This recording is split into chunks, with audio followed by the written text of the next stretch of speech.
A feature of Boris Johnson's pyrrhic victory over the Withdrawal Agreement Bill was the shifting voting patterns. As the bill was passed with the support of Labour and Independent MPs, then the timetable was rejected as members of both groups withdrew their support. There are so many players and motivations involved in our dysfunctional parliament it is hard to keep track. Thankfully, columnists are on the case. The Times. The role of the DUP, who voted against the Prime Minister's wishes twice, is scrutinised amusingly by Daniel Finkelstein. T is a party that likes to say no, he argues. It can be persuaded to say yes only when someone asks whether it would like to spend some public money.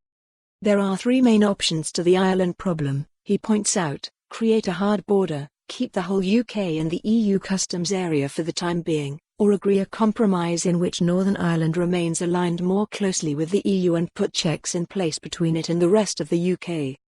Those are the only options. And the DUP has rejected all of them.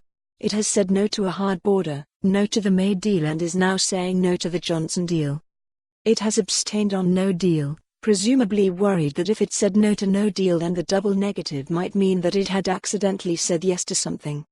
The DUP said no to the 1973 Sunningdale Agreement, no to the 1985 Anglo-Irish Agreement and to the Good Friday Agreement, Finkelstein argues.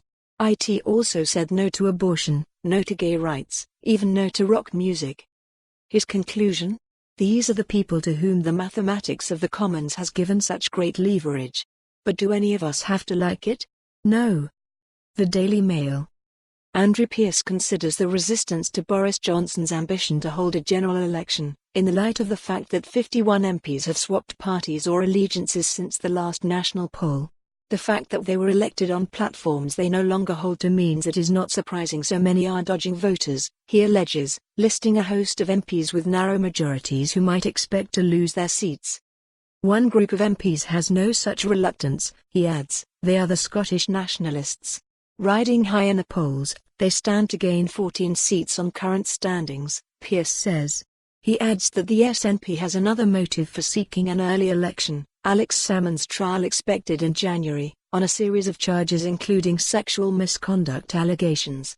Salmond has strenuously denied all the claims against him, but the party fears the effect of any bad publicity.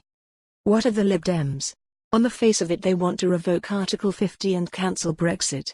Realistically the only way that could happen is if the Lib Dems get a parliamentary majority, and the only way of possibly achieving that pipe dream is with a Gina. For more on this story, visit the news article link.